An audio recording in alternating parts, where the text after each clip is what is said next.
जय गुरुदेव। 22 मार्च 1997 होली के पावन पर्व पर सायंकालीन बेला में परम पूज्य स्वामी जी महाराज के अमृत वचन। जय गुरुदेव,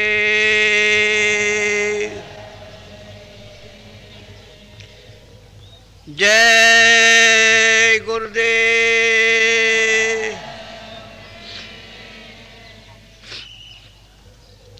जय गुरुदेव, जय गुरुदेव। नाम किसका? जय गुरुदेव। नाम किसका? जय गुरुदेव। नाम किसका?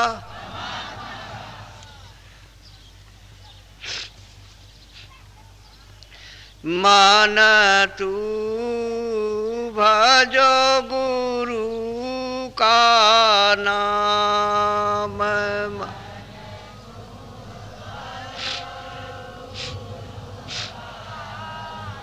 हाँ मैं मान तू भजो गुरु का नाम,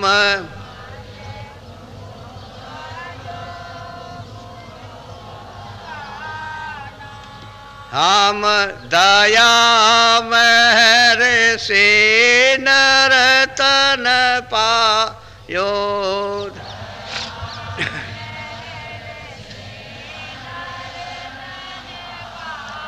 यो माति करना अभिमान,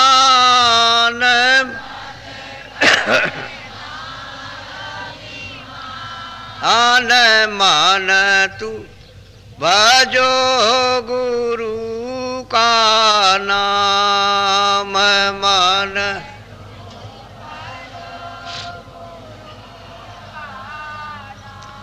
एक दिन खाली पड़ा रहेगा ये,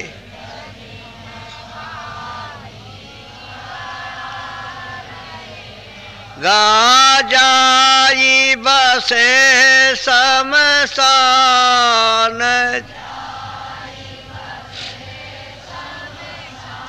हन मान तू भजो गुरु का नाम,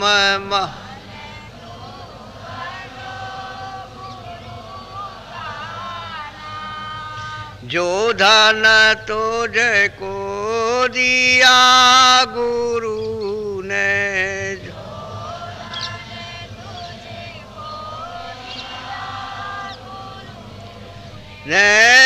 इससे कर कछु काम, हम मान तू भजो गुरु का नाम,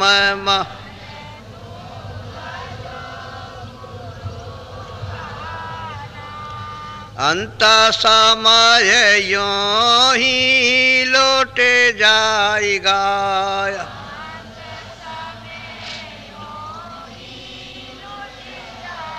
गा संग न जाई छदाम, हम मान तू भजो गुरु का नाम, मान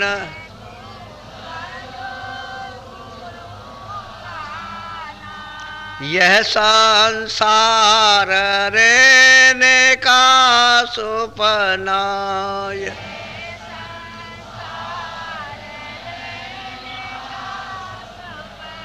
आया किया विश्राम,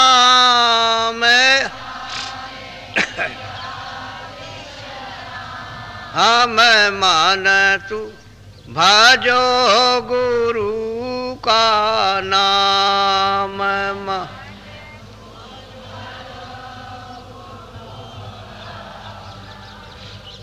चारे देना के संगी सब हैं,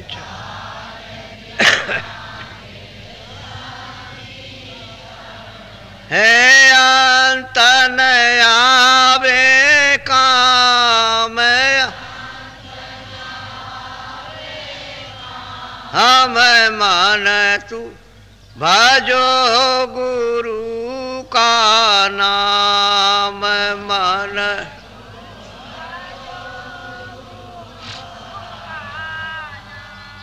ताते चेते करो सतसंगते,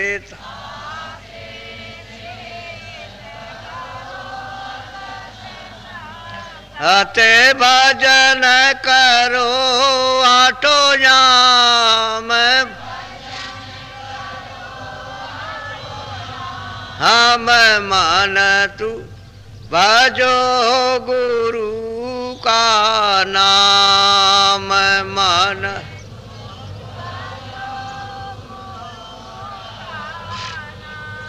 यही भजन तेरे संग चलेगा,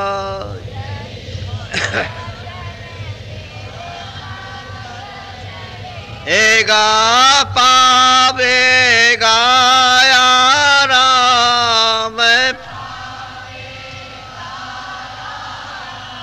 हम मन तू भजो गुरु का नाम मन।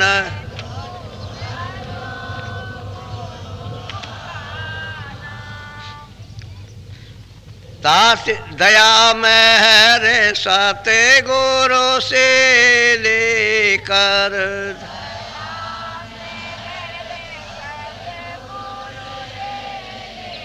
कर चलो तीर कोटि धाम, हम मान तू भजो गुरु का नाम।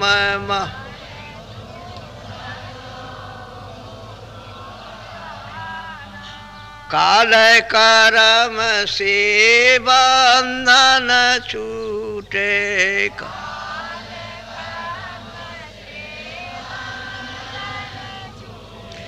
हे मिले पुरुष सते नाम मिले, हम मान तू भजो गुरु का नाम।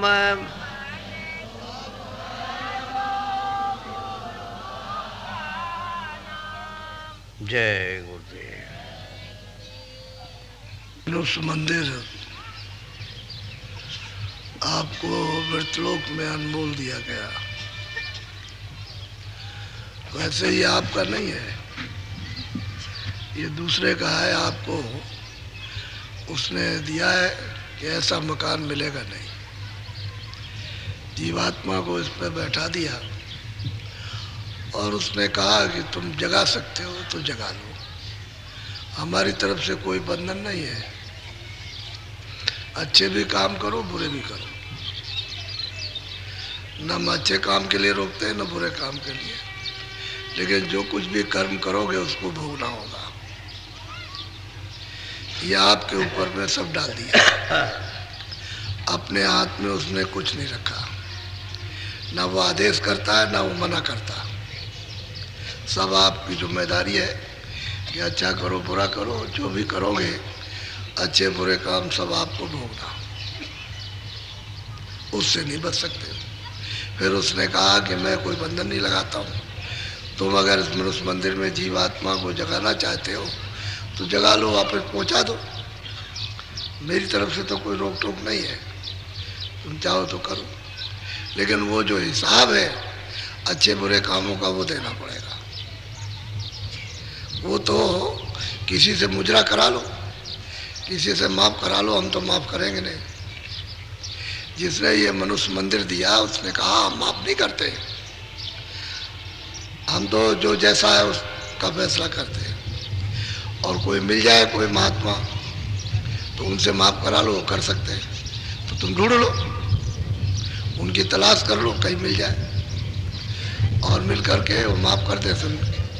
जीवात्मा को जगा के वापस अपने घर में चले जाओ, हमको कोई मना नहीं। उसने कुछ मना नहीं कर रखा, लेकिन ये सब फंसाओ आपका। अच्छे काम करो, बुरे काम करो, इसी में फंस जाओगे। फिर उसका भोग भोगे, फिर रोगे, फिर चिल्लाओगे, तो इसको कौन माफ करेगा। और महात्मा जब मिलते हैं तो कहते हैं मत करना, जो किया उतना ही बहुत है। तो आप मतलब ये उसको मानते नहीं हो, फिर करते हो, फिर उसी बुरे काम को करते हो जो बुरा से बुरा, जो नहीं करना उस काम को करते हो, तो फिर भोग नहीं होगा, फिर तो आपको सजा भोगनी होगी, उससे बच नहीं सकते हो। इसलिए जब पता चल जाए कि ये काम खराब है और इसकी हमको सजा भोगनी है, और ये काम अच्छा है, इसका भी भोग भोगना है, तो आप पहले बुरा मत करो, अच्छा करो। अच्छे से वो ये होगा कि दुख तो नहीं मिलेगा, तकलीफ तो नहीं होगी। अरे बुरे कर्म से 84 नरकों में जाओगे, लेकिन अच्छे कर्म से तो नहीं जाओगे, तो अच्छा करो। उसने तो मना नहीं किया कि अच्छे बुरे के लिए, कि हमने कोई आदेश दिया कि तुम बुरा करना या अच्छा करना। कहते हमारा ये कोई काम नहीं, सब तुमको मृतलोक में अधिकार सबको दिया, और भजन भी कर सकते हो, ना भी करो, तो मैं कोई मना भी नहीं करता हूँ, मैं कहता भी नहीं। मनुष्य मंदिर है, अनमोल है, ये बार बार नहीं मिलेगा, भजन के लिए दिया गया और अच्छे काम के लिए। तो अच्छा काम करो, भजन भी कर लो, तो बाधा नहीं पड़ेगी। जब अच्छा काम करोगे तो बाधा नहीं होगी, और भजन करोगे तो भजन में बाधा नहीं होगी, तो तकलीफ नहीं होगी। और बुरा काम करोगे तो भजन में भी बाधा, और शरीर की भी बाधा, और संसार के काम की भी बाधा होगी। तो सब तरह से है, तो मनुष्य मंदिर है। जब ये पता चल जाए सत्संग में कि ये काम खराब है, उसे नहीं करना। अच्छा काम पूछ पूछ के करो कि कौन सा अच्छा काम हो, बता देंगे आपको। नहीं समझ में आता तो पूछ लो कि अच्छा काम क्या, नहीं समझ में आता खराब काम क्या, तो मतलब है कि उसको पूछ लो, पूछ के मत करो। अब हिंसा करना है तो हिंसा नहीं करना, किसी पशु पंछी की किसी को हिंसा नहीं करना। वो मना करते हो, तुम हिंसा करोगे तो फिर तुमको दंड मिलेगा, फिर उसको कोई माफ नहीं कर सकता। तो जब जानकारी हो जाए कि हिंसा नहीं करना, ये खराब काम है, इसका हमको भोग देना पड़ेगा, एक दूसरे का अदला बदला, तो अपना अपना कर्मों का हिसाब लेगा, तो उस काम को आप मत कीजिए। वही काम करो जो सुख से दे दो, सुख से ले लो। अच्छे काम करो दूसरों के साथ, तो सुख से दो, सुख से लो। अब दुख से दो, दुख से लो, तुमको क्या, तो रोना ही रोना है, वो भी रोगे, तुम भी रोगे, तुम लेते में रोगे, वो देते में रोएगा।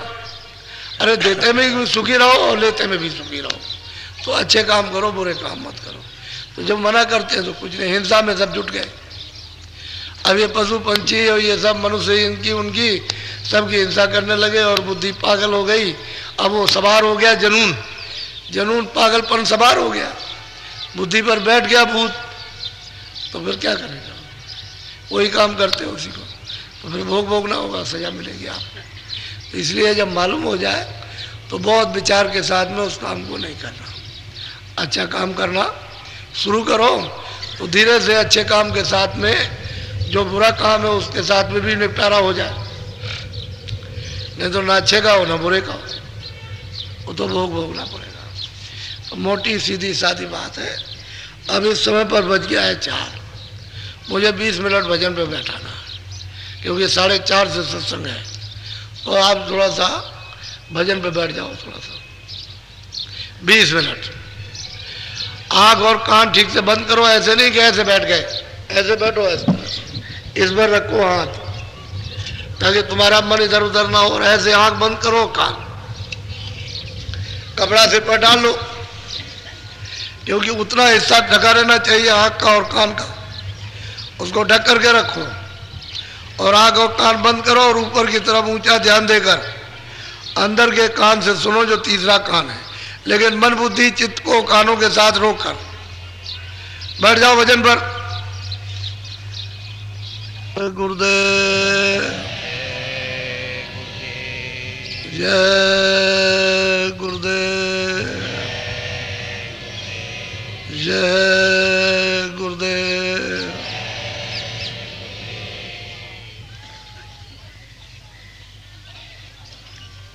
सार भजन जीवन के यही क्षण उपयोग में आते हैं, बाकी जितना भी समय जाता है सब व्यर्थ। लेकिन उसको भी अगर रात और दिन चिंतन करते रहो तो वो भी भजन में बदल जाए, उसका भी उपयोग हो जाए। लेकिन वो कब, जब ये भजन बनने लगेगा और अंदर में सुनाई देने लगेगा तो 24 घंटे फिर भजन शुरू हो जाएगा। काम भी करते रहो तो भजन, लेकिन पहले उसकी कमाई तो करना जरूरी है। जब तक है सूरत जागती नहीं और नाम को सुनती नहीं, पकड़ती नहीं है, तब तक तो देर है। तब तक के लिए थोड़ी मेहनत करनी पड़ती है, और वो भी मेहनत जितनी होनी चाहिए उतना नहीं, मामूली मेहनत। और इतनी सुविधा होते हुए भी आप ये सुलभ मेहनत ना कर सकें तो इससे सीधा और सहज आसान कोई रास्ता है ही नहीं। सहज है, सीधा है। जब समझ में सत्संग मिल जाता, समझ में आ जाता है तो लोग लग जाते हैं। बस इतनी होशियारी बरतनी है कि हमको संसार में उतना ही काम करना जितनी ज़रूरत है। बाकी शुरू में चिंतन में लगा दो तो चिंतन पक जाए। जब ये पक जाएगा तो उसमें भी चिंतन होता रहेगा, तो वो काम भी फिर भजन में दाखिल हो जाएगा। पहले नहीं, अभी तो एक तरफा हो जाते हो तो भजन छूट जाता है, सुमरन छूट जाता है, ध्यान छूट जाता है। जब उधर से एक तरफा हो जाओगे, लेकिन फिर भजन के साथ काम करोगे, सुमरन के साथ में, ध्यान के साथ, तो फिर वो भजन बन जाएगा। लेकिन थोड़ा सा पकाना पड़ेगा। जब तक आपकी आदत नहीं पड़ेगी और अपने आप को बदलोगे नहीं, तब तक देर है। वैसे सुलभ है। इधर से ध्यान टूट जाए तो देर नहीं लगती, हट जाना चाहिए उधर से, और हटाना आ जाए कि उधर से ख्याल हटा दो, उधर से इधर लगा दो तो काम बन जाए। लेकिन वो लगता नहीं है, बार बार उसी तरफ, बार बार उस आदत पड़ी है ना, तो वहीं जाएगा उसी जगह। तो आदत बदलने के लिए थोड़ा सा सुमरन ध्यान भजन करना ही पड़ता है, सचेत होकर सत्संग सुन करके। ये सत्संग से मन फिरता है, उधर से बुद्धि लौटती है, उधर से चित्त हटता है। और सत्संग नहीं मिलेगा तो नहीं होगा। तो सत्संग की बड़ी ज़रूरत है। उसी से तो इतनी जागृति आई कि असली चीज़ को हम कम से कम प्राप्त करें। जब हमको असली चीज़ सुनने को मिल रही है तो असली चीज़ मिले, उसको प्राप्त करें। तो सत्संग से ही सब कुछ होता है। बोलो, महापुरुष कहते क्या है उसको सुनो। बोलो, वो क्या टेर क्या लगाते हैं, आवाज़ देते हैं, गुहार मारते हैं। जब आते हैं तो बड़ी आवाज़ लगाते हैं तेजी के साथ, लेकिन तुम ऐसे बहरे हो कि उनकी आवाज़ को सुनते ही नहीं हो।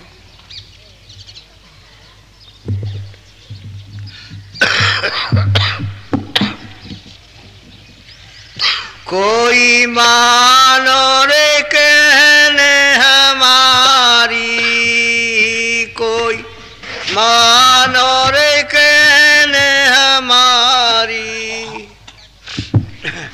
कहते कोई, इसमें किसी जात पात का, किसी विशेष वर्ग का, पढ़े लिखे अनपढ़ का काम नहीं। कोई मनुष्य,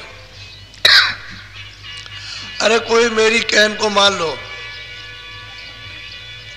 जो हम सुनाते हैं उसको सुन लो, उसको मान लो। ये जगत में कुछ नहीं है, ये धोखा ही धोखा है, और अंत में कुछ पड़ेगा नहीं पल्ले। ये तो छाया है, उसी में रगड़ रहे हो। छाया किसी के हाथ आने वाली नहीं है। इसी के लिए बिलाप करते हो, बिलाप करते रह जाओगे, और ये मिले जुलेगी कुछ नहीं। ये तो छाया धोखा है, धोख बन गई और गायब हो जाएगी।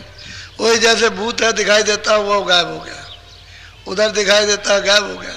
ऐसे ये चीज़ें देखते हो, बट गायब हो जाती है। अब उनके लिए रोते रहो, फिर मिलेगी नहीं।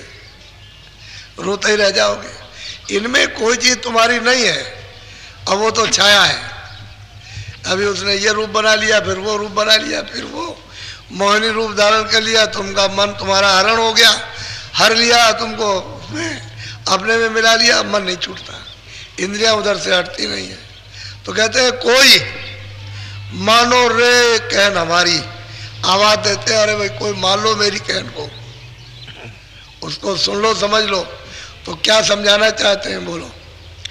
जो जो कहूँ सुनो चित देकर, गौ की कहूँ तुम्हारी। कहते हैं कि जो जो हम तुमसे कहें वो चित दे करके सुनो, सब तुम्हारे लाभ की होगी, इसमें तुम्हारा कोई नुकसान नहीं होगा, लेकिन तुम सुन तो लो जो जो कहें और मानो मेरी कहन को, तो तेरा काम बन जाएगा, नहीं तो तेरा काम बनने वाला नहीं है। अब वहाँ कोई जात पात का रगड़ा झगड़ा तो है नहीं, कोई मान लो, कोई सुन लो।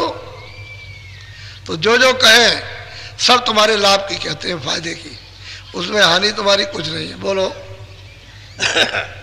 जग के बीच बंधे तुम ऐसे, जैसे सुवना नलनी। कहते हैं कि संसार में तुम कैसे बंधे हुए हो, तो महापुरुष प्रमाण देते हैं जैसे तोता है, उसको गिर्री लगा दी और धीरे से ले जाते हैं ऊपर, ले जाकर पेड़ के पास लगा दिया, तो एक है पैर को उठाया उस गिर्री पर, पैर रखे तो घूम गई, बस उसी को उसने पकड़ लिया। अब वो तोता ये समझता है कि इसने मुझको पकड़ लिया, बस घूम गया, लटक गया। अब वो जानता है पकड़ने वाला कि जब वो लटक गया है तो छोड़ेगा नहीं, उसी में झूलता रहेगा, लटका रहेगा, चेचे करेगा, तो धीरे से उसको उतार के ले आएगा और ले आकर के उसको पकड़ लेगा। कहते हैं कि तुम तोते की तरह से, जैसे वो उस नाली को, उस गिर्री को उसने उसको पकड़ लिया और सोच रहा है कि मुझे इसने पकड़ लिया, उसने नहीं पकड़ा, तू पैर को जरा सा ढीला कर दे, निकल जाएगा। तो कहते हैं तुम बंधे कैसे हो, जैसे तोता गिर्री के साथ बंध गया, उसने नहीं पकड़ा, तुमने पकड़ लिया उसको, अब छोड़ नहीं रहे हो। तो ये कहते हैं कि तुमने इसी तरह से संसार को ये सब चीज़ें पकड़ रखी है, तुम जब चाहो जब छोड़ दो। तुमने पकड़ा, उन्होंने नहीं पकड़ा, तुम पकड़ रखा है कि मेरा है, तुम मेरा है, तुम मेरा है, ये तुम मेरी चीज़ है, ये तुम मेरी है, इसके उसने कुछ नहीं पकड़ा। तो जब चाहो जब छोड़ दो आप, वो सब आपके ऊपर। लेकिन क्यों है अज्ञान में, ज्ञान हो जाए तब तो छोड़ ही दोगे। तो महात्मा कहते हैं भाई कोई मानो रे कहन मेरी, मैं तुम्हारे हित की भले की तुम्हारे कहूँगा। तुम जगत में किस तरह से फंसे हो, जैसे तोता गिर्री में बैठ करके लटक गया, अब वो सोच रहा है कि इसने मुझे पकड़ लिया। बोलो। मरकट सम तुम हुए अनारी, मोटी दीन फसा। बस कहते हैं कि बंदर कैसे पकड़ा जाता है, कि बहुत से बंदर होते हैं, गांडी गाड़ दी, अच्छी तरह से गाड़ दी और रस्सी से उसको उधर उधर बांध दिया कि उसको हिला डुला ना सके, और उसका छेद है छोटा, उसमें चने डाल दिए, और बंदर वहाँ तमाम बैठे हुए, वो सब देख रहे हैं, वो ऐसे करके डालता है चने उसमें, तो सब चने उसमें हांडी में चले गए। अब बंदर आते हैं, बस उसने हाथ में हाथ डाला तो मुट्ठी ऐसे उसने चने पकड़ लिए तो मुट्ठी फैल गई। अब हांडी है छोटी और मुट्ठी हो गई बड़ी, अब वो चने छोड़ता नहीं है, तो जोर से खींचता है तो निकलती नहीं, कैसे निकलेगी। कहते हैं तुमने लालच बस होकर के अपनी मुट्ठी फैला रखी है, तुमको अगर ज्ञान हो तो छोड़ दो, और ढीला हाथ जैसे तुम्हारा अंदर गया वैसे निकल आएगा। तो कहते हैं तुम ऐसे अनाड़ी अनजान हो गए हो कि बंदर के समान तुमने इन चीज़ों को पकड़ रखा। आप लोग कहते हैं छोड़ दो, ये तुम्हारी नहीं है, तो उनको छोड़ते नहीं, पकड़े हुए हो। तो कहते हैं अनाड़ी हो, अनजान हो, अज्ञान हो, भूल गए, भटक गए हो, ये तुम्हारी चीज़ें नहीं थी, पहले भी नहीं थी, अब भी नहीं है, आगे भी तुम्हारी नहीं होगी, लेकिन तुम अनजान में इसको पकड़े हुए हो। बहुत बढ़िया प्रमाण देते हैं, इस तरह से समझा रहे हैं जैसे बच्चों को प्रारंभ में पढ़ाया जाता है। बोलो। और मीना जीवार समाती, काटा जिगर सीधा। और उस पर लाशा लगा दिया उसने, बस उस कांटे के पीछे। कांटा तो उल्टा है, लाशा लगा दिया तो बस मछली ने बस धीरे से उसको लिया और बस लील गई। तो इधर से तो कांटा चला गया, उधर से वो ऐसा है जब उल्टा हुआ तो फंस गया। तो कहते हैं कांटा जिगर छिनारी, कहते हैं कि तुम लाशे में फंस गए, तुमने समझा था इसमें बड़ा मिठास है, उसके साथ कांटा लगा था, अब जिगर फट गया। कहते हैं कि तुम कैसे लालच में फंस गए इस मिठास में, जैसे मीना मछली उस लाशे में फंस जाती है और जब फंस जाता है तो उसको निकाल के ले आता है, पानी से निकाल के अलग कर लेगा, बस मार देगा। ऐसे तुम अनाड़ी हो, अनजान हो, लालच में फंस गए। बोलो।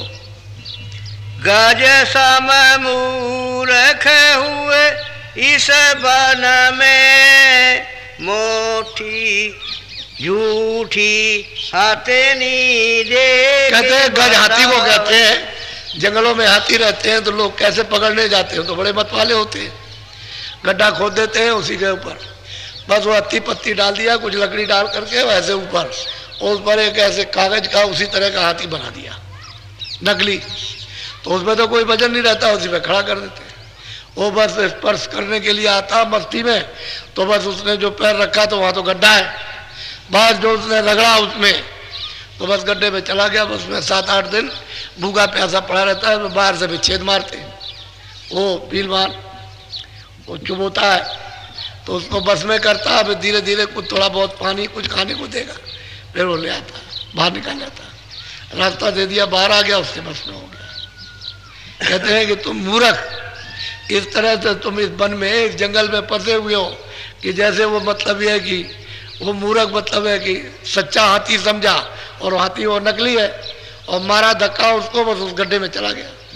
उसे ये तो मालूम नहीं मूर्ख को, यहाँ गड्ढा, ये गड्ढा आपको मालूम थोड़ी गड्ढे में जा रहे हो, अरे सीधे चले जा रहे हो, 84 नरकों में गड्ढा है, तुम तो समझते हो कि नहीं नहीं हम तो कुछ नहीं है इसमें। एक तो मूर्ख हो, किसी की सच्ची बात को मानते नहीं हो, और दूसरा यह है कि तुम उस लालच में सीधे गड्ढे में गिर गए। अब रोज चिल्लाओ तो उससे होने वाला क्या है? वो तो अगर निकालने वाला न रहे तो भूखों प्यासों मर जाएगा। वो तो निकालने वाले रहते हैं, देखते रहते हैं, फिर बाहर से मारते हैं वो इस तरह से, तो चारों तरफ घूमता है, फिर उसके बस में हो जाता है। थोड़ा सा पानी दिया, थोड़ा खाना दिया, फिर निकाले आए, और फिर सवारी का काम तब लेते नहीं तो किसी के बस में आने वाला। ऐसे ही कहते हैं कि वन में मन रूपी हाथी मस्त है, कुछ नहीं, किसी की नहीं सुनता, जो चाहता सो करता, हम जो चाहेंगे सो करेंगे, उसी में पड़ा हुआ मस्ती में, और वो फंस गया, चारों तरफ से चिल्लाता है। अब चिल्ला रहा, रो रहा, अब चिल्लाता, लेकिन अब निकाले कौन? कोई जानकार तो कहते हैं कोई मानो रे, कोई मान लो मेरी कहन को, मैं तुम्हारे हित की बात करूंगा, तुम कैसे बंधे हो उसको सोच लो। तो एक प्रमाण नहीं, 2 नहीं, 3 नहीं, 4 नहीं, कई प्रमाण देकर के आपको समझा रहे कि ऐसे तुम बच गए, फंस गए तुम, लेकिन है लालच में, ये मूर्ख अज्ञान, उसमें फंस गया। कोई ज्ञान नहीं है इसमें, कोई सूझबूझ नहीं है, और तुम्हारा इसमें कुछ होने वाला भी नहीं है। इसी में नर शरीर ये व्यर्थ इनमें चला जाएगा और मिलेगा कुछ नहीं, अंत में सिर पीट कर पछताना, चले जाना यहाँ से। बोलो। क्या क्या कहूँ काल न्यायी,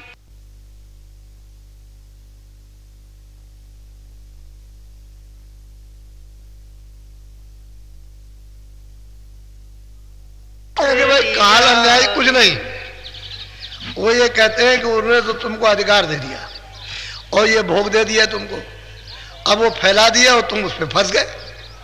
अब वो कहता है कि हमने तुमको अधिकार दिया कि जो भी तुम कर्म करो अपना अपना भोगो, बस यही है कि तुम उसमें फंस गए, उसने भोग तैयार कर दिए, फंस गए, अब जो तुम करते हो फिर उसकी वो सजा देता है, यही है काल।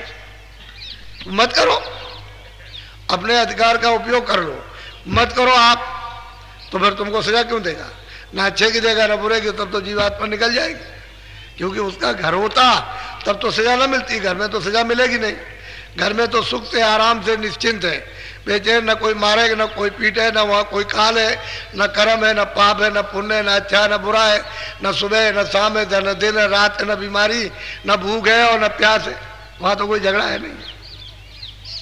जब घर में पहुँच जाओगे तब तो सर्व सुखी हमेशा। क्या पराए घर में तो अधिकार उसने दे दिया है। जैसे बाहर से लोग आते हैं, उनको एक अधिकार दिया है कि हमारे देश पे आए, घूमो, चाहे जहाँ घूमो, लेकिन उसका नियम ये है, उसका उल्लंघन करोगे तो पकड़े जाओगे, फिर सजा होगी। तो जब उल्लंघन कोई भी देश का कर दे तो पकड़ा जाएगा, फिर उसको सजा होगी, जेल में जाएगा, ये होगा, मारा जाएगा, पीटा। तो आप क्यों उल्लंघन करते हो? पराए देश में आकर के उसके देश का नियम का पालन करो। अब ये इसी का यही अन्याय है कि तुमको अधिकार मिला, तुम उसके देश में नियम का पालन नहीं करते, फिर वो सजा देता है। तो वही जो सजा है वो काल है और कोई बात नहीं है। हालांकि उसने ये नहीं कहा कि तुम भजन मत करो, तुम अपनी जीवात्मा को मत जगाओ और वापस मत जाओ। उसने तो लुभाने वाले सब सामान तैयार कर दिए उसने। अब देख लो तुम इनको, तुम्हारी इच्छा है तो तुम इसमें देखो, भोगो, और नहीं इच्छा तो मत भोगो। वो तो सब तुम्हारे ऊपर निर्भर कर दिया, अपने हाथ में कुछ नहीं रखा। आप क्यों फंसते हो? कहते हैं भाई कोई मानो रे कहना हमारी, तुम मत फंसना इसमें, नहीं तो वो फंसा लेगा और फिर तुमको सजा देगा, फिर तरह तरह की सजा देगा और तुमको योनियों में भेजेगा, वहाँ तरह तरह का दंड देगा और फिर चिल्लाओगे, रोगे, वहाँ कोई बचाएगा नहीं। तो बिल्कुल साफ कह रहा कि काल रूप में तिनकर भ्राता, शुभ अशुभ कर्म फलदाता। तो कहते मैं उसका फल देता हूँ, मैं कुछ नहीं करता। बोलो। छूटन की विधि ने कन मानो, क्यों कर छूटन हो। अब वो कहते हैं, जब महात्मा आते हैं और कहते हैं, विधि बताते हैं, भाई छूटने को तुम ऐसे छूट जाओ और इससे निकल जाओ, तो तुम उस विधि को मानते नहीं हो। तो ये बताओ फिर छूटोगे कैसे? फिर तुम्हारा छुटकारा कैसे होगा? तुम इसी में बंधे रहोगे। जानते हो कि अपना कोई नहीं है, स्त्री अपनी नहीं है, बच्चा अपना नहीं है, ये नहीं है, और भाई बंद नहीं है, रिश्तेदार और कुटुंब नहीं है, ये भी उतना नहीं, जमीन मकान भी अपना नहीं, उसमें पूरा वो। चलो ये तो तुम्हारा मकान सब मतलब है नाश कर देगा वो, इसका तो नाम निशान मिटा देगा, जला करके, गड़वा के, पानी में मतलब है बहा करके बिल्कुल खत्म कर देगा। तो तुम्हारा है क्या? और फिर भी तुम बंधे हुए हो। रोज घटना घर घर में, मोहल्ले, गांव में देखते हो कि ये घटना हो रही, फिर भी चल रहा, फिर भी कहते तुम्हारा फिर किस विधि से छूटना हो, जब तुम समझते ही नहीं हो, मूर्ख बने हुए हो और बस इसमें फंसे हुए अनाड़ी बन करके। और कहा जा रहा है कि भाई कुछ नहीं है तुम्हारा, कुछ नहीं है, कुछ जगो, कुछ चेतो, कुछ होश में आओ और कुछ भजन कर लो। तो भाई उसी वक्त में ये दे दीजिए, वो दे दीजिए, ऐसा कर दीजिए, वैसा कर दीजिए। जब कहा जाएगा बुरा काम मत करो तो कहोगे कैसे हो जाएगा, अब वो तो होता ही रहेगा। तो फिर कैसे छूटोगे आप? किसी की विधि को आप नहीं मानोगे छूटने की, तो तेरा छूटना कैसे होगा? तो समझा रहे हैं हर तरह से। तो कहते हैं कोई मान लो कहना आपकी बार, ऐसे बदो मत, अब भजन कर लो, मन नरदेही मिली है भजन के लिए। अगर ये नहीं करेगा तो गया, फिर ये अवसर मिलने वाला नहीं है। बोलो। सत्य गुरु संत हुए उपकारी, उनका संग करो न समारी। कहते हैं संत सदगुरु कभी कभी मिलते हैं, जब आते हैं तो बड़ा उपकार करते हैं, जीवों को इस तरह से जगा करके, समझा बुझा करके, प्यार करके उनको, और फिर रास्ता बताते हैं और कहते हैं कि ऐसे तुम अपनी जीवात्मा को नाम के साथ, उस चेतन के साथ जोड़ के वापस चलो, चलो हम तुम्हारी मदद करेंगे, तुम्हारा छुटकारा हो जाएगा। तो तुमको अपना हित समझना चाहिए, अपना भला समझना चाहिए कि इसी में तो मेरा भला होगा। अभी तक मेरा क्या भला हुआ? अभी तक तो इसी में डूबे रहे और डूबने फिर जा रहे हो। नरदेही तो मिली थी निकलने के लिए, फिर डूब रहे हो। अभी तो 84 से आ रहे हो, वहीं से लौट करके आए, मिला, फिर वापस जा रहे हो। तो कहते हैं भाई वो तो उपकार के लिए आते हैं, जीवों को जगाने के लिए। कहते हैं भाई तुम उसके देश में नियम का उल्लंघन मत करो और तुम धीरे धीरे से भजन कर लो, उतना ही काम करो जितनी जरूरत, बाकी निकल चलो। तो तुम मानते नहीं, ये मेरा, वो उसका, उसका, कभी उसको कभी उसको, कभी मारते कभी पीटते, कभी हिंसा करते हो। इसमें तुम्हारा मिलेगा तुमको क्या? फिर इसका कर्म का फल देना पड़ेगा। रोगे, चिल्लाओगे, हम नहीं दे सकते, ये नहीं कर सकते, क्यों हमको सताए, हमारा यही तो हो रहा है। और क्या हो रहा है? उसको मार रहा, वो उसको मार रहा, उसको मार रहा, तो ये सब लेना देना, समझ गए, ये हो रहा। और तुम रो रहे चिल्ला रहे, कोई सुना है तुम्हारी? जब वो आते और तुम्हारा उपकार करते हैं सब जीवों का, तो अपने हित की बात को सुन के मानकर चल देना चाहिए। बोलो। वह दयाल यस जुगति लखावे, कर दे तुम छुटकारा। कहते वो दयाल है, ऐसी जुक्ति आपको लखाएंगे, बताएंगे और दरवाजे पे बैठा देंगे कि तुमको इन सब से अलग कर देंगे। न तुम जन्मो, न मरो, न 84 जाओ, न नरकों में जाओ, हमेशा के लिए छुटकारा हो जाए। तो आप उस दयाल की बात जो तुमको छुड़ा ले, घर में वापस पहुंचाए थे जहाँ से आए, जिस मालिक के यहाँ से वहाँ जा करके मिला दे, उसकी बात नहीं सुनते। और भाई यही सब कुछ है, यही जो कुछ है, उसे नहीं छोड़ते। तो लेना देना है इसलिए नहीं छोड़ रहे हो। अरे तुम लेना देना भी भजन से चुका लो, वैसे नहीं चुकेगा। भजन कर लोगे तो चुक जाएगा।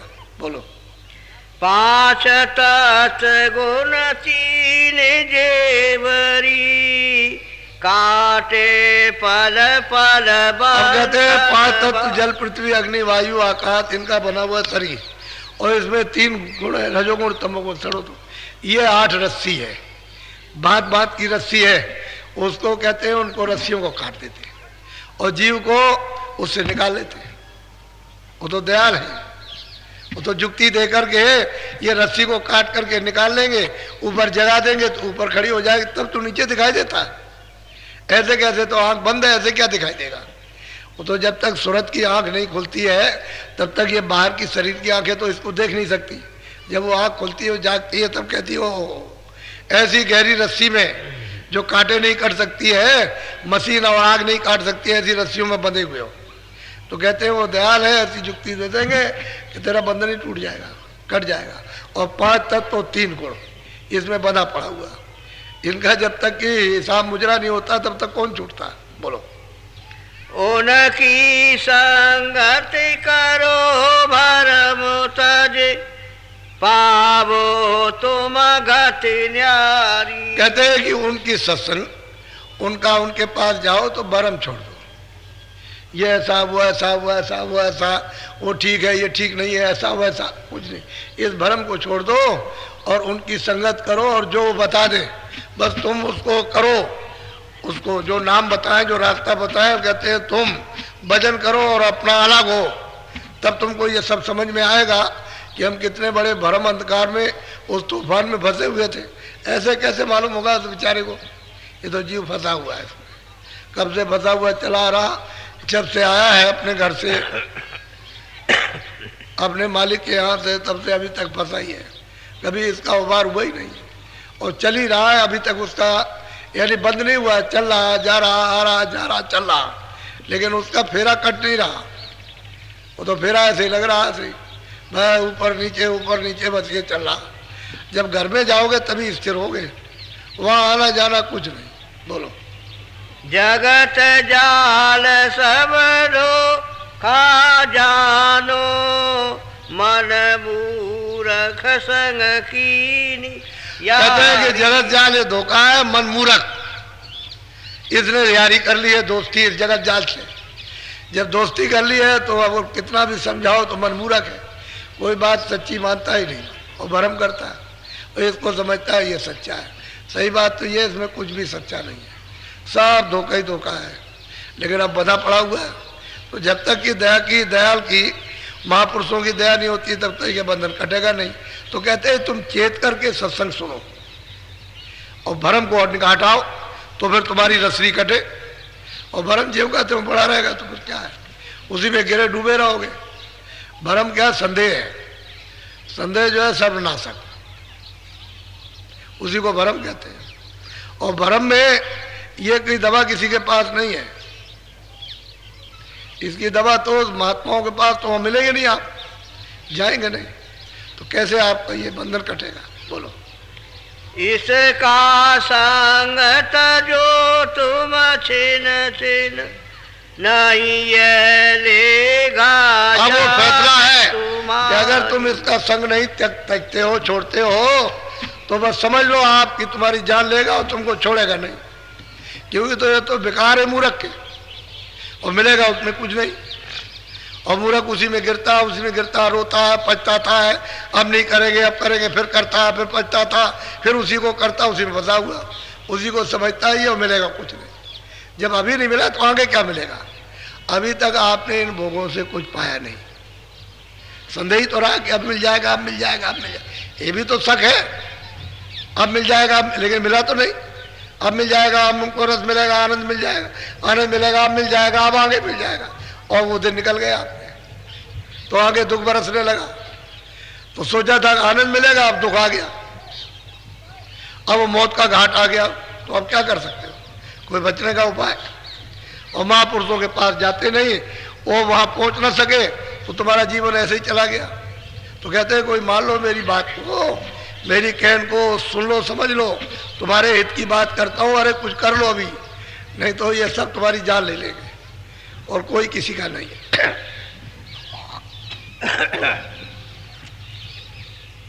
अपने घर से दूर पड़ोगे 84 के कहते अभी तो दरवाजे पर आकर के बैठ गए, दरवाजे पर बैठे हुए हो और अंदर नहीं घुस सके, तो अब की बार जब ये नर्सरी छूट जाएगा तो कहते दूर पड़ोगे और 84 के धक्के खाओ। वे 4 खानों में 84 लच्चियों में इतनी दूर चले गए, फिर घाट मिलेगा ही नहीं। अभी तो बिल्कुल दरवाजे पे बैठे हो, तभी तो महात्मा कहते हैं कि तुम दरवाजे पे बैठे हो और आओ मेरी बात को सुन लो और कर लो कुछ, ये दरवाजा, इसमें प्रवेश हो जाओ। तो आप उनकी बात को सुनो अपने हित के लिए, उनका इसमें क्या हित है? वो तो आपका हित करना चाहते हैं, क्योंकि नर शरीर इतना बहुमूल्य है कि ये फिर नर नहीं मिलेगा, और दरवाजे पर सूरत आके कभी बैठ नहीं पाएगी, तो अपने घर में इतनी दूर चले जाओगे, फिर कौन लौटाएगा? अभी तो घर का रास्ता यहाँ मिल जाएगा कि यहाँ से निकल चलो अपने घर की तरफ में, तो जब चल दिया तो पहुँच जाओगे आप। देर अबेर कुछ भी हो सकती है, लेकिन घर में पहुँचोगे, और चले ही नहीं, उधर जाने का कोई रुख ही नहीं किया, दरवाजे पे नहीं बैठे चलने के लिए, तो बताओ फिर कैसे उधर जा सकोगे? दूर पड़ोगे, 84 के धक्के खाते रहो, फिर वहाँ कौन तुम्हारी सुनवाई करता? 4 खानों में क्या मार कर रहे, काटे जा रहे, वो काट रहे, वो काट रहे, वो काट रहे, वो चीर रहे, वो खा रहे, कोई सुनने वाला नहीं, कोई उनकी रक्षा करने वाले जीव जंतुओं के साथ हो रहा। ये वही तो सूरतें हैं जो इसमें से 84 में चली गई। ये दूसरी सूरतें थोड़ी है, इन्होंने कर्म किया उसमें बंद कर दिया, अब वो 4 खाने 84 लच्चूनियाँ, अब वहाँ काटे जा रहे हैं। कर्म का बदला तो सब जगह आपको देना है, बच नहीं सकते। तो कहते हैं अपने घर से दूर पड़ोगे और 84 के धक्के खाओगे, इसलिए तुम सुन लो कोई मेरी बात को अच्छी तरह से, कि अभी तुम दरवाजे पे बैठे हो, लो तुमको जुक्ति बताए मालिक से मिलने की और जीवात्मा की जागने की, इसको कर लो, ये धोखा है, इसमें कुछ मिलेगा नहीं, आप धोखा, जितना भी जो कर रहे हो सब धोखा है, इसमें कुछ नहीं, समझ बूझ के करो, उतना ही काम इसके लिए चलाने के लिए, इस रथ को, इस शरीर के निर्वाह के लिए उतना ही तो काम करो, वो धोखा नहीं, क्योंकि इसमें जीवात्मा को जगाना है, तो उतना तो काम कर लीजिए आप, बाकी सब धोखा। बाकी कहोगे ये मेरा, कहीं कुछ नहीं, सब छाया है, और गायब हो जाएगी, बस उसके लिए रोते रहोगे। धन गायब हो गया, कोई ये गायब हो गया, वो बच्चा गायब हो गया, पति गायब हो गया, तो पत्नी हो गई, तो पिता गायब हो गया, ये चला गया, वो सब उसके लिए रोते रहो और चिल्लाते रहो, कौन किसकी सुनने वाला है? तेरा कुछ नहीं, तेरा तो काया ही नहीं, तो वो काया कैसे हो जाएगी तेरी? जब यही काया तेरी नहीं है तो वो काया तो तेरी है ही नहीं। इसलिए इसको इसमें समझो कि महात्मा क्या देते हैं और क्या आकर के कहते हैं और क्या बताते हैं, उसको ले लेना चाहिए। बोलो। ताते अब ही कहना मानो, साते गोरो पूरे कहते हैं आखिर में निचोड़ है कि इससे मनुष्य शरीर में ही कहना मान लो। अब की बार कहना इसी उम्र में तुम कहना मान लो और भजन कर लो, नहीं तो फिर उसके बाद फिर ये मौका नहीं मिलने वाला, फिर निकल जाओगे। तो कहते हैं पहले कोई खोजो, उस महात्मा महापुरुष को खोजो जो जीवों को आकर के दया करके जो जगाता है, जो नाम से जोड़ करके वापस ले जाता है, उसकी तो खोज तलाश करो, ऐसे तो मिल नहीं जाएगा। तुम उधर दौड़ते रहोगे, कोई इधर पूरब जाएगा, कोई पश्चिम, उधर मिलेगा क्या? ऐसे ही भरम में पड़े रहोगे, मिलने वाला कुछ नहीं। अब आप इतना ध्यान रखो, अभी मैं आपको नाम दान देता हूँ। इसमें कितने नए आदमी आए जो नामदान लेंगे? जरा हाथ तो उठाओ। अच्छा, नीचे हाथ करो। आप नामदान के लिए आए हो, हम दिए देते हैं आप। लेकिन दो चीज़ों का ध्यान रखना कि एक तो कोई नशा मत करना जो बुद्धि को पागल करे। बीड़ी पी सकते हो, तम्बाकू हुक्का पी सकते हो, तम्बाकू खा सकते हो, हमारी तरफ से मना नहीं, लेकिन और सब नशे मना। वो कोई नशा मत करना जो बुद्धि को पागल करे। दूसरा यह है शाकाहारी रहना। अशुद्ध आहार किसी चीज़ का भी हो, पशु का, पंछियों का, किसी का भी हो, कभी मत करना।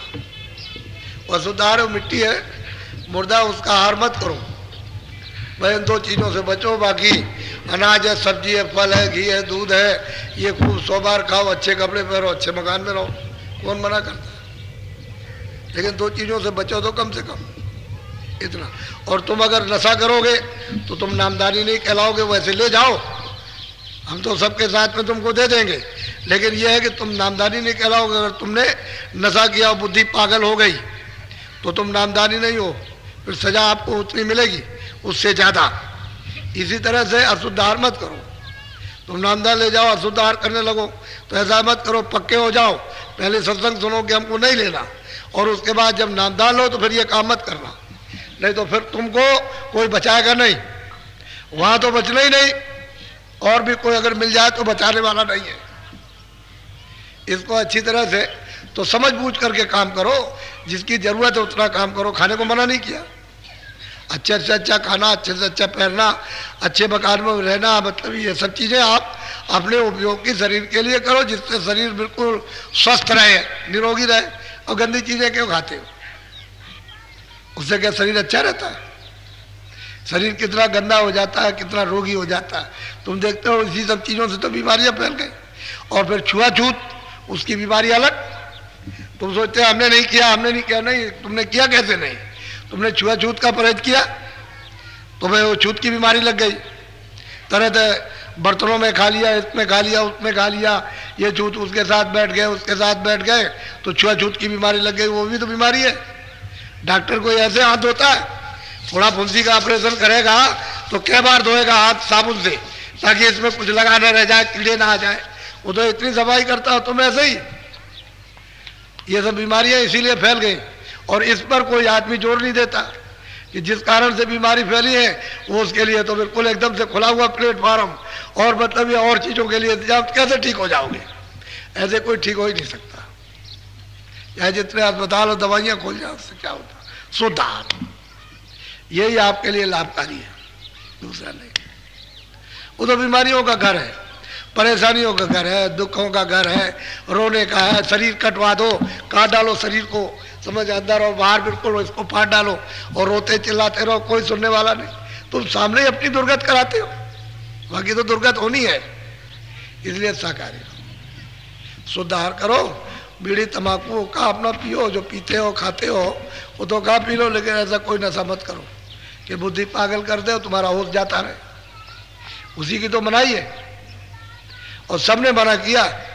गंगा जल को आगे पर चढ़ा दो, एक नली निकाल कर पानी को इधर निकाल दो तो महात्मा उसको छुएंगे नहीं,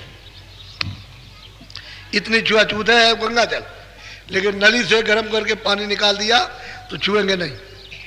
और आप कहते हो कि रामायण में नहीं लिखा, उसी रामायण में लिखा हुआ जिसको आप रोज पढ़ते हो, और फिर पढ़ करके रामायण सुनाते हो, सुनते हो, और पढ़ करके बस पी करके बदहोशी में कहते हो हम कीर्तन करते हैं। कीर्तन है? इन्हें अपना नाश कर रहे हो, उनका क्या नुकसान है? वो तो तेरा नुकसान हो जाएगा, तू जा रहा गड्ढे में। तो इसलिए दो चीज़ों से बचत करो। बाकी तो बाद में चीज़ समझ में आ ही जाएगी।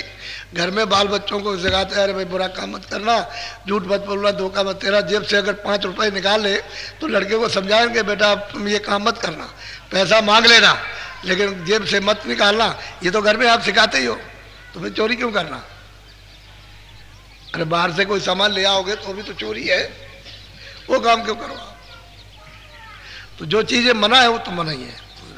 इसी के लिए कायदे कानून की चोरी मत करना। और कोर्ट कचहरी किसके लिए? इसी के लिए तो है कि चोरी मत करो, ये बेईमानी मत करो, दगेबाजी मत करो। तो भाई ईमानदार है तो कोर्ट कचहरी की क्या ज़रूरत है?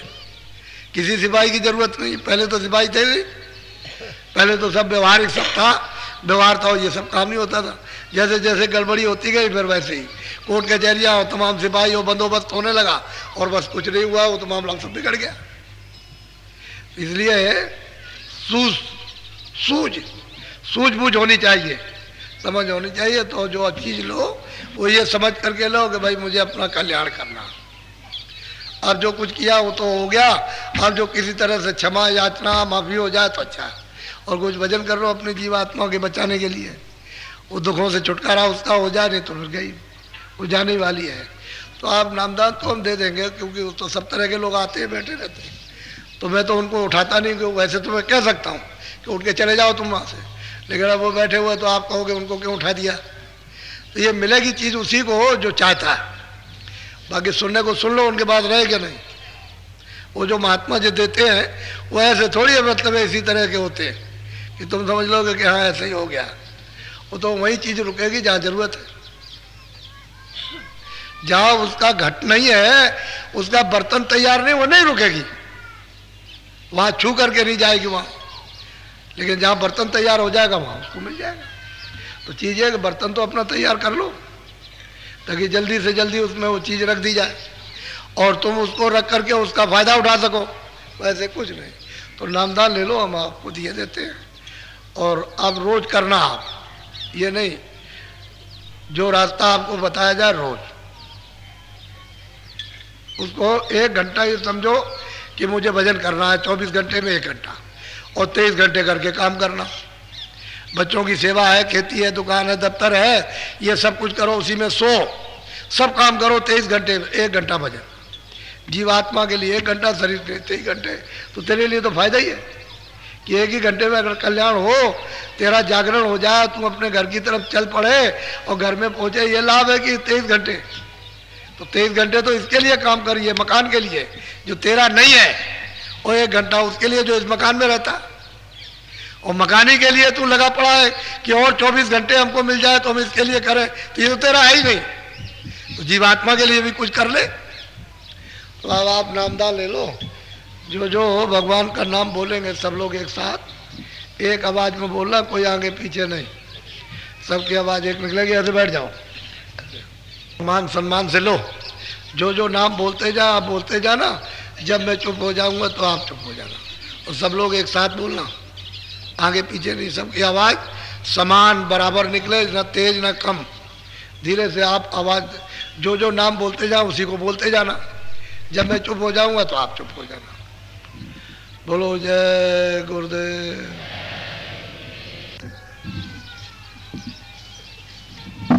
ऐसे इस पर हाथ रखना, ऐसे पहले समझ लो। अभी भजन पे बैठाता हूँ आपको, अभी 5 मिनट बैठाऊंगा, फिर समझाऊंगा, फिर बैठाऊंगा। तो ऐसे बैठना इस तरह से। देखो इधर आंख भी बंद, कान भी बंद। देखो ये जीवात्मा बैठी है दोनों आंखों के बीचों बीच, ये सूरत है, इसमें तीसरा कान है। 2 कान तो आपके बंद हो जाएंगे, आंख भी बंद हो जाएगी, तो अंदर के तीसरे कान से जो एक कान है उसी से सुनने का ऊंचा ध्यान देकर के काम करना। जितना ऊंचा ध्यान देकर के उस चेतन कान से सुनोगे, चेतन आवाज को तो सुनाई देगी, अभी सुनाई देगी आपको। जब मैं कहूँगा कि अच्छा खोलो तब खोलना। ऐसे बैठ जाओ, आंख और कान बंद करो, ऊंचा ध्यान देकर सुनो। तो बच्चे खोलो खोलो खोल दो, मोटी चीज समझ लो, अभी बहुत फुर्सत रहेगी, फिर वहाँ करना। पंथी मार लो, पंथी मार के बैठो। मोटी चीज समझो, घाट पर बैठकर अंदर के कान से सुनने का काम करो। इधर घाट है, जब अंदर के कान से काम करने लगोगे तो मतलब ये घाट साफ हो जाएगा। अभी तो बिल्कुल बंद पड़ा है, उससे आपने काम ही नहीं लिया। वो तो घाट है, हरि का घाट, इधरी से चढ़ने का है। तो इसको मतलब कहते हैं, सुनने को कहते हैं भजन। सुनने का नाम भजन, सुनने का नाम मोटा। अब ऐसे पंथी मार लो, ऐसे ऐसे बैठ जाओ, बहुत ढीले बदन से, बदन को ऐसे अकेड़ के नहीं ढीला। ये बाहर की दोनों आंखें बंद हो जाएंगी, ये बीचों बीच में मध्य भाग में सूरत बैठी है, उसमें मतलब है कि तीसरी आंख है। 2 आंख शरीर में और एक जीवात्मा उसमें सूरत में। तो अंदर की आंख का रास्ता अंदर से, ये आंखें बंद हो जाएगी तो अंदर की आंख के सामने देखना सीधा। तो शुरू शुरू में आपको अंधेरा मालूम होगा, क्यों कि पहले कभी अंदर की आंख से देखने का काम आपने किया नहीं, इसलिए तुमको अंधेरे अंधेरा दिखाई देगा शुरू शुरू में। तो ऐसे ही तो अपनी आंख को एक जगह एकाग्र करना, उसी अंधेरे में ऐसे रोकना और कुछ नहीं करना, बस अंधेरे में इस तरह से रोको तो जो अंधेरा दिखाई देता है उसी में काला गोलाकार आ जाएगा छोटा सा। जब गोलाकार सामने चिकटता है ऐसा, उसी पर अपनी आंख रोकने की कोशिश करो। अच्छा, दोनों आंखें बंद करो।